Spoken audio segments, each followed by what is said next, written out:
Well, welcome to the breakdown for day one at the FSExpo in Las Vegas, Nevada. I'm Tony Van with Bravo 737, and we just want to go through a couple of things that happened today. First of all, we start off with the registration and the off-site activities. This was a trip over to the Federal Aviation Administration ATC Center at the Las Vegas International Airport. We jumped up on a van, and the ground crew with the FSExpo was fantastic, getting us in the really nice shuttle. The temperatures here were ridiculous, so it was a nice little trip over, and we got to say a few things, and I had a couple of words about what I was expecting today. Head over to the FAA ATC Center.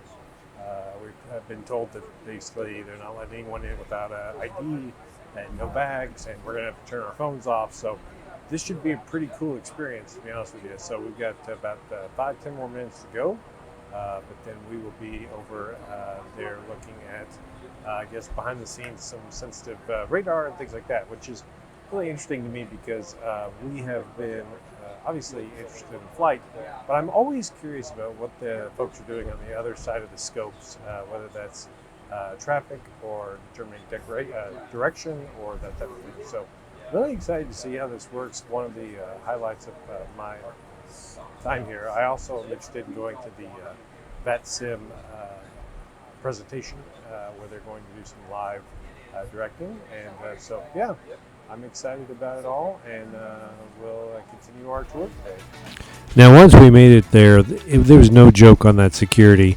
I mean, we're talking about barbed wire fences, huge restriction fences, as well as, of course, guard station and full search going through. These folks with the FAA were very nice enough to take us through several different areas. Several of them were restricted, as you can tell by the equipment here. This is the TRACON Training Center there at the Las Vegas International Airport. And this basically shows live traffic. They can train students either with live traffic or they can run a simulation. But this is showing the Las Vegas area, which they control several airports. This area is actually a tower simulator. As you can see, they're running weather, and this helps everyone that's going to work in the actual air traffic control tower, which most people are more familiar with, really get the understanding of runways and how everything works there. So then once we returned to the hotel, we started off with the showcase. Major announcements from major players in the Flight Simulation Expo game. That's everything from WinWings to Navigraph and other folks. And speaking of our friends over at Navigraph, they probably had one of the biggest announcements today. Of course, here's SoFly. They're shooting some information about some of their new career opportunity. Gaming, if you will, in the simulator. But back to what I was talking about, Navigraph came to play, guys, at the FSExpo this year. Day one showcased that they are going to have a new system that we're all very excited about. Navigraph is going to be showcasing not only annotations, not only the terrain, not only the weather, not only every single piece. Oh, by the way, did I mention they do have the landing ratings, the takeoff performance ratings, all of the things that we've always wanted. Now Navigraph is going to showcase here later this year real live traffic. That's right. So if you're flying on VetSim or AVO, or any of those major ATC add-ons, you're going to be able to see that inside your Navigraph charting. What does that mean? That means that you get to see those folks flying with you. You can pull up and search for information or certain friends that are flying. You can also take a look at what they're doing, their airspeed, their ground speed, their altitude. That will all help in making sure that the immersion continues as we move forward in developing the flight sim hobby itself.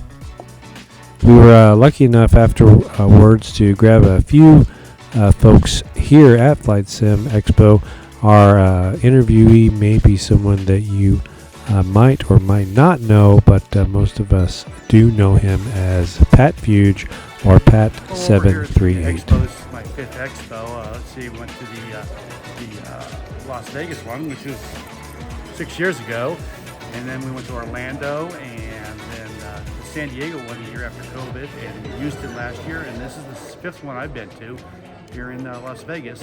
Came up from Prescott, Arizona.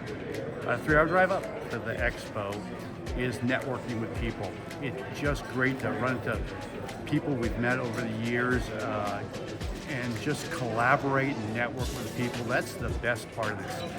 There's all types of new things that I didn't know existed, seeing the new ideas, but talking to people and getting a chance to network with them is probably my most favorite part of this whole thing. It is Pat 738. I do my 737 full cockpit, and in the process of moving, I've shut the sim down for a while, but my wife bought me a VR headset so I don't go insane while I don't have my sim. So I'm doing VR in helicopters. I use a Pro Flight Trainer, and also in Condor as glider. I'm starting to race with that. So getting into VR again. Just from the introductions today, I'm seeing AI becoming an integral part of flight simming, especially in ATC and voice. I see that being a big thing. I see a lot of good things like the Navigraph presentation, the integration with some of the products and AI. I don't think that there's a limit to the things we can look forward to. Now, last but not least, we're going to take a look at tomorrow. So obviously the exhibit hall opens for the first day. There are going to be amazing exhibitors. We have 2,650 some odd attendees, and the exhibitors are just going to blow everyone's socks off. Of course, we're also going to take a look at those folks that help us throughout the year, the ATC controllers. So I hope you've enjoyed the FSExpo Day 1 wrap-up, presented, of course, by Bravo 737, and hope to see you tomorrow.